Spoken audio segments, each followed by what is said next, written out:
Hello there folks, it's Dave from Davestation VR, and I'm here to talk to you today about a game called Out of Ammo for PSVR.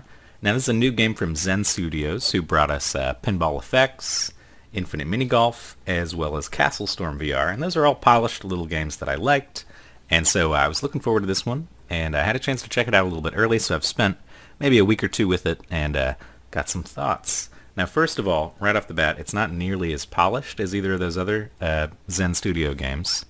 And there's something about it that just feels like the core concept is so fun once you get into it. Now, let me explain real quick. It's a real-time strategy game where you set up these little defenses against waves of incoming enemies, and you can go down and possess the units. So if you have a machine gunner or like a rifleman, you can take over the guy, possess him, and fire in a first-person kind of way on the ground.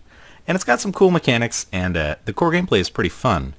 But the implementation is fairly botched, to be honest. The move support just across the board is really strangely implemented. So like when you're in first person and you're taking over the guy, that's fine. That's fun. It works well. I like the way it looks, the way it feels. But when you're in the God mode and you're setting up troops and setting up little encampments and stuff, you feel really limited because you're stuck. You're planted in one spot. And you can turn left and right, but sometimes stuff is just out of your grasp, and it's really difficult to point at what you want to point to.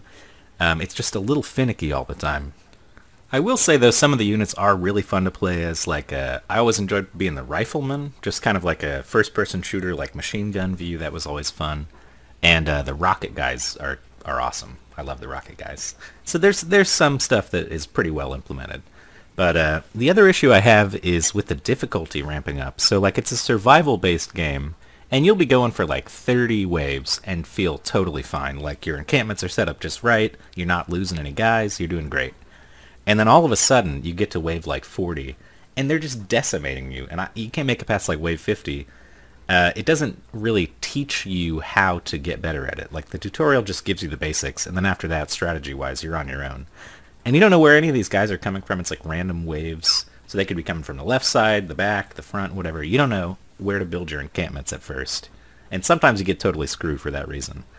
So I feel like they could tweak the difficulty, the strategy involved, the AI, and the way the waves work to make it a little bit more like a progression, and you feel like the ramping difficulty instead of just coasting and then you get hammered down all of a sudden and you're just totally unprepared. So that could have used some work.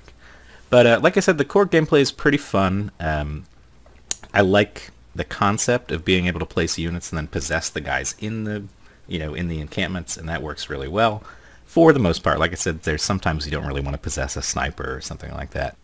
Now, as far as like graphics and presentation goes, I think I mentioned earlier, it's a little bit rough around the edges. It doesn't feel fully baked. Even though it's very simplified design, it's kind of jaggy.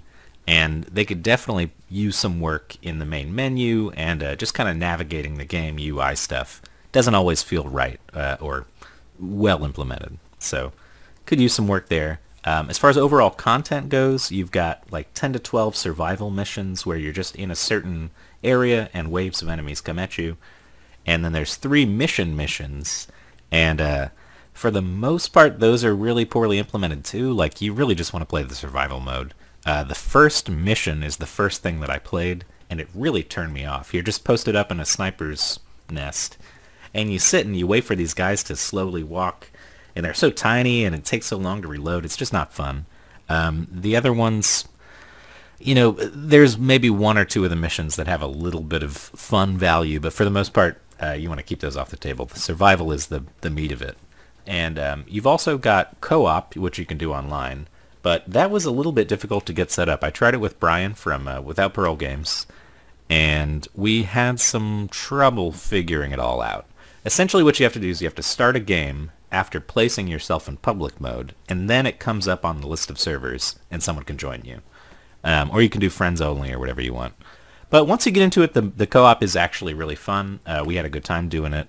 It adds a little bit of something to the base game, being able to play with somebody. So there is that. Alright guys, so overall for the price, I think it's about $14.99 for this one. I'm going to say it's a maybe from me. Even for $15, it doesn't feel like it's as polished or well developed as it could be.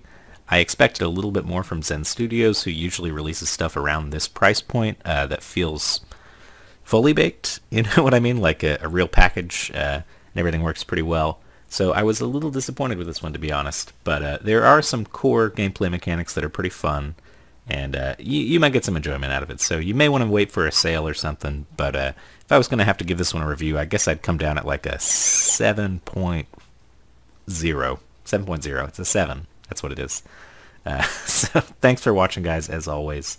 Appreciate you so much. If you enjoyed this, hit the like or subscribe or whatever you feel like doing. And have a good rest of your evening.